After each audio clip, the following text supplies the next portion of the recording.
Mga boss, mapagpalang araw po ng Sabado. Tara, kain tayo. Pork chop tsaka pinakbit po. Ayan. Tara, samahan niyo ako mga boss.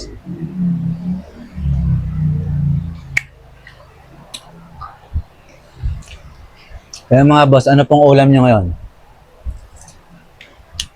Hap. Nakas pa rin ng ulan. Ayaw huminto. Kaya.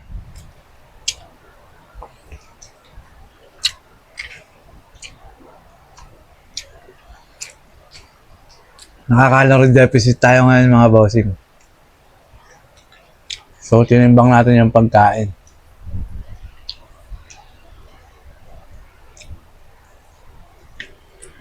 Anong ulam niyo ngayon? Pa-comment naman.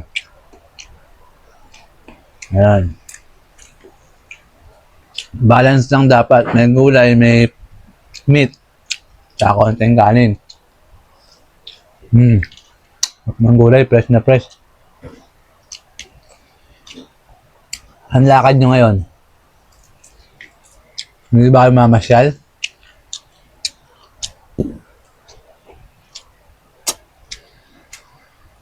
Okra. Nakakatamad umalis ngayon. Maulan.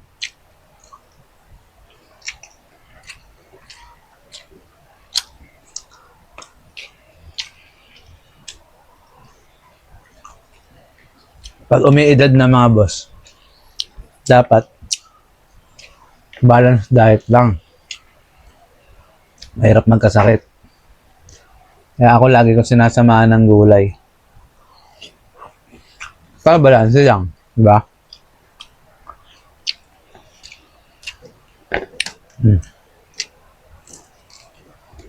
Sarap. Hindi kayo kumakain ng gulay. Mahirap yan. Ako rin dati hindi ako kumakain ng gulay. Pero depende naman sa luto. So, okay naman. Sanayin nyo na yung sarili nyo. Kasi, walang nagsisi sa una. Puro sa uli.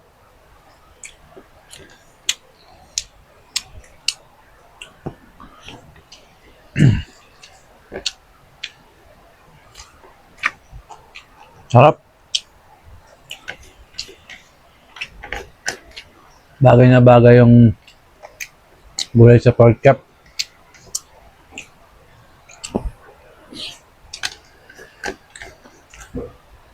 Mamaya, pagkatapos ko naman, mag-exercise naman ako.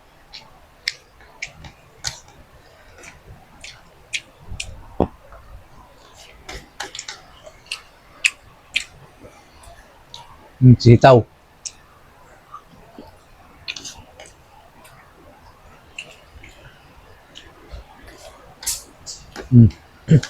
Mga boss, patapos na ako. Kain na rin kayo dyan. Anong oras no?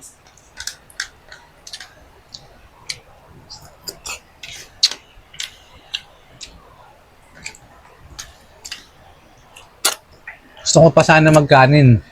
Kaso, hanggang one rice nga lang ako. So ito, tatabi ko na. Mga after ko siguro mag-workout mamaya, kakainin ko to tapos papartneran ko to ulit ng gulay para ganun pa rin. Mamayang gabi, hindi ko pa sure kung anong kakainin pero bibili ako ng saging, ng kangkong, saka malunggay. Gagawa ko ng malunggay tea. Mga boss, dyan muna kayo ha. Ayusin ko lang to. Ingat lagi.